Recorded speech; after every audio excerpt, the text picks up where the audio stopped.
be placed in homes where they're vulnerable to abuse and trafficking, while their parents face criminal prosecution and are possibly deported, leaving their children to be abandoned here in the United States. In instituting this inhumane policy, the government has demonstrated complete ignorance as to the violence that people are facing in their home countries that drive them north in the first place. And this is the violence and the harm that we hear every day at Public Counsel, and that is the harm that I want to give voice to today. I mean, imagine what it would take to force a mother to risk her life and the lives of her children to travel north. Just imagine the situations that our communities are facing in their home countries. People are forced to flee Mexico and Central America due to gang violence and domestic violence. And although these claims do not often fit into the obscurely defined contours of asylum law, which Jeff Sessions is trying to dismantle as we speak, it is very clear that they have suffered horrific harm in their home country and are coming here for safety.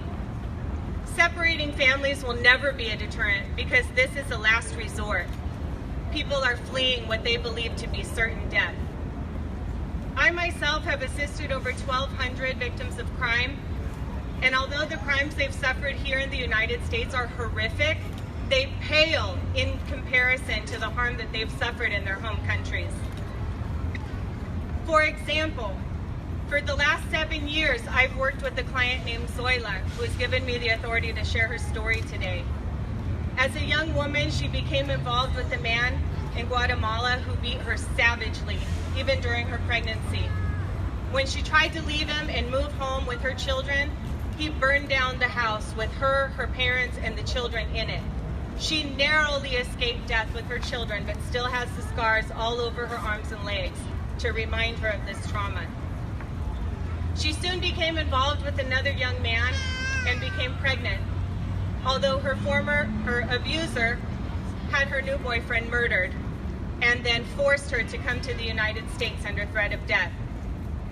He required her to leave the children and to travel north. She made the heartbreaking decision to comply because, having burned down her parents' home with them in it, she feared what he was capable of. Once here, he continued to beat her savagely. She eventually had 2 U.S. citizens and was deported, but she came back time and time again to reunite with her children. I met Zoila when she was locked up in a county jail for 18 months for having re-entered the country after being deported. Only then did she learn that she qualified for a U visa, which is a visa for victims of crime. She is now in the process of applying for her green card and including the baby girl she left behind, who is now 19 years old. Zoila speaks to her daughter over Skype, and her daughter goes flat and asks her, "If you're my mother, why did you leave me behind?" No mother should have to choose between leaving her child behind or risking the child's life by trying to bring her to safety. Both result in separation that traumatize both mother and child. I myself am the child of a Mexican immigrant and the mother to a 9-month-old baby girl. And by the grace of God, I was born on this side of the border, so I do not have to make this impossible choice. As I stand here with my daughter, I know from the deepest part in me that I would walk through fire to protect my child, as these mothers are literally doing by crossing the desert. You could strip me of any and all human rights that I possess, and I would still come if that meant saving my daughter. So I and my colleagues stand here today with the mothers who are faced with this impossible choice, and on their behalf, I demand that the U.S. government stop this cruel, immoral, and inhumane practice. Thank you.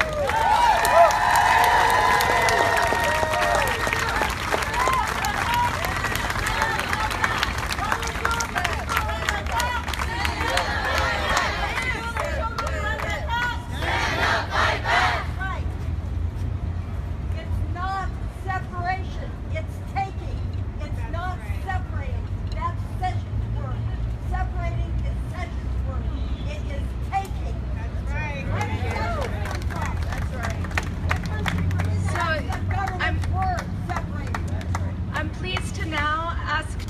like Camila Alvarez from Carecen, the Central American Resource Center.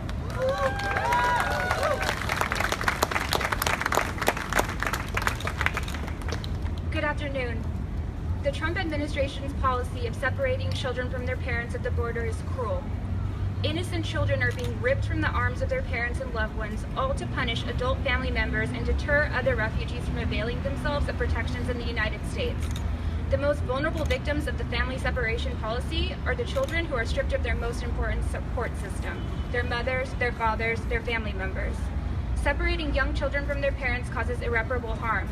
These children make a long, difficult journey to the United States as a place of refuge after being traumatized by violence in their home countries. These children endure further trauma and heartbreak when they are taken away from their parents so that the government can send a cruel message that they are not welcome and that the government does not value their rights or their lives.